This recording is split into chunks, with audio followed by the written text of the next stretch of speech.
దేవుని నామానికి స్తోత్రములు కలుగును గాక. ప్రపంచవ్యాప్తంగా తెలియజేయబడుతున్న మాటలు అనేకులు నాకు ఫోన్ చేసి, అన్నా మీరు చెప్తున్న మాటలు మాకు ఆదరణగా ఉన్నాయి, మమ్మల్ని బలపరుస్తూ ఉన్నాయి, మమ్మల్ని సరిచేస్తూ ఉన్నాయి, మా జీవితాలను బాగు చేస్తూ ఉన్నాయి, మా యొక్క పరిస్థితులను మారుస్తూ ఉన్నాయని చెప్పి చాలా మంది నాకు ఫోన్ చేసి చెప్తూ ఉన్నారు.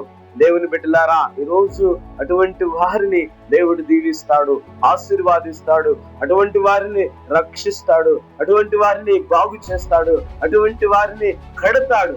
ఈ వాక్యము ద్వారా దేవుడు మాట్లాడుతూ ఉన్నాడు. అందుకని అంటాడు ఫిలిప్పీ పత్రిక 3వ అధ్యాయము 13వ వచనములు అంటాడు, వెనుకున్న వాటిని మరిచి ముందున్న వాటి కొరకై వేగిరపడుచు క్రీస్తేసునందు దేవుని యొక్క ఉన్నతమైన పిలుపునకు కలుగు బహుమానము పొందవలెనని గురి యొద్దకే పరుగెత్తుచున్నాను అని చెప్పబడుతున్న ఈ మాటలు వెనుకున్న వాటిని మరిచిపోయి ముందున్న జీవితము జీవిస్తూ ముందుకు సాగు.